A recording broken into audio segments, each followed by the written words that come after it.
constructive meeting with Prime Minister Netanyahu, I told him that I will always ensure that Israel is able to defend itself, including from Iran and Iran-backed militias such as Hamas and Hezbollah. From when I was a young girl, collecting funds to plant trees for Israel, to my time in the United States Senate and now at the White House, I have had an unwavering commitment to the existence of the State of Israel, to its security, and to the people of Israel. I've said it many times, but it bears repeating.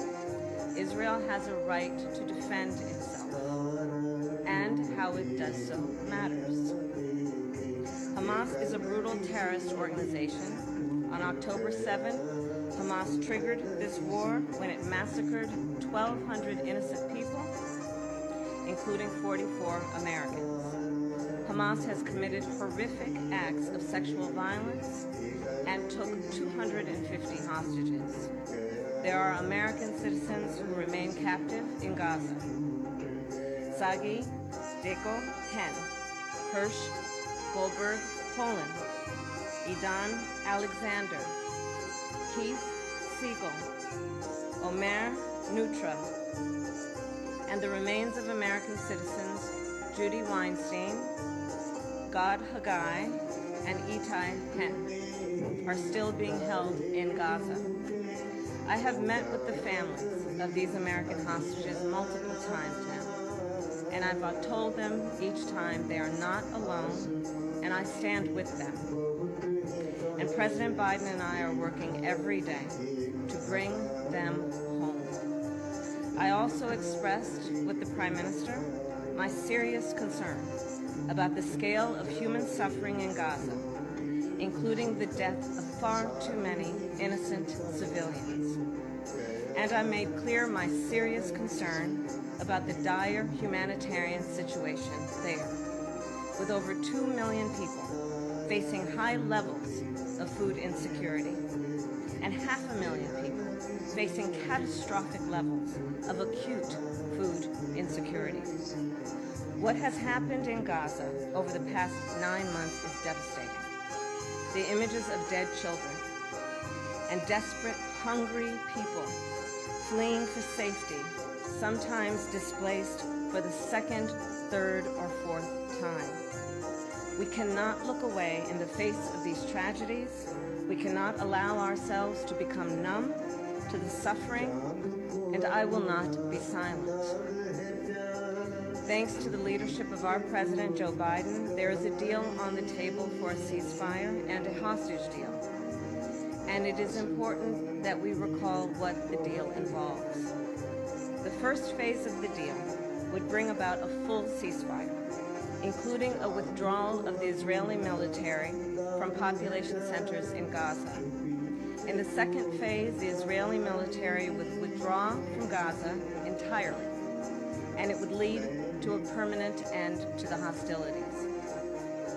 It is time for this war to end, and end in a way where Israel is secure, all the hostages are released, the suffering of Palestinians in Gaza ends, and the Palestinian people can exercise their right to freedom, dignity, and self-determination.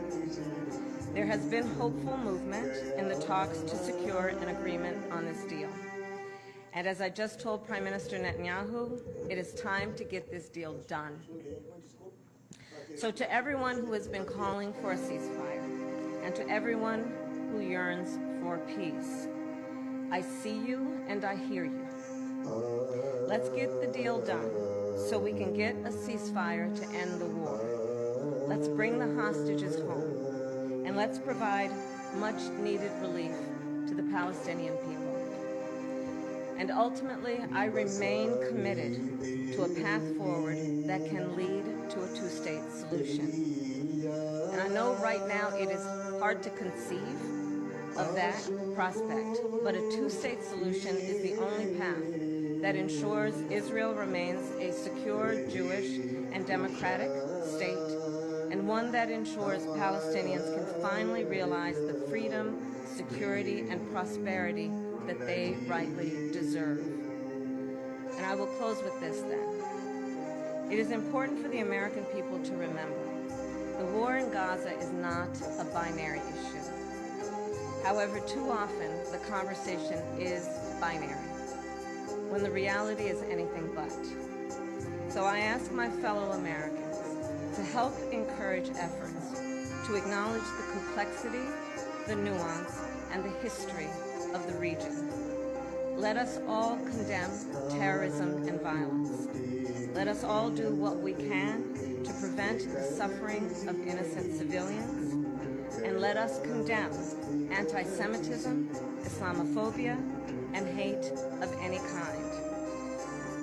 And let us work to unite our country. I thank you. Madam Vice President.